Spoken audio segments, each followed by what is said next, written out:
డిమార్ట్కి వెళ్ళినప్పుడైతే కొర్రలు కనిపించాయి. కొర్రలు అయితే తీసుకొచ్చాను కానీ వాటితో అయితే ఏం చేయలేదు.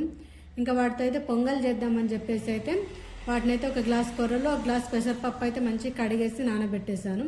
ఒక 5-6 గంటలు అయితే మంచిగా నానబెట్టేసి అవి నానేలోగా అయితే నేను ఇంట్లో పనులు చేసుకుని సాయంత్రం వాకింగ్ కూడా పోయేసి వచ్చాను. వాకింగ్ పోయి వచ్చిన తర్వాత కొర్రల్ని మళ్ళీ ఒకసారి అయితే మంచిగా కడిగేసుకొని వాటితో అయితే ఈరోజు అయితే పొంగల్ చేద్దామని చెప్పేసి ఒక మట్టి పాత్ర అయితే పెట్టేసుకున్నాను. అందులో అయితే కొంచెం కొబ్బరి నూనె అయితే వేసా, చాలా తక్కువ కోకోనట్ ఆయిల్ వేసి అది కొంచెం వేడైన తర్వాత జీలకర్ర, మిరియాలు, పచ్చిమిర్చి, కరివేపాకు, కొంచెం ఎక్కువగా అల్లం వేసేసి మంచిగా అయితే వేయించుకున్నాను. ఆ వేగిన తర్వాత అయితే అందులోకి అయితే వాటర్ యాడ్ చేసుకున్నాను. నార్మల్ పొంగల్కి అయితే తక్కువ వాటర్ వేసుకుంటాం, కొర్రల పొంగల్కి అయితే కొంచెం ఎక్కువ వాటర్ వేసాను, ఎందుకంటే కొర్రలు ఉడకడానికి టైం పడుతుంది అని చెప్పేసి.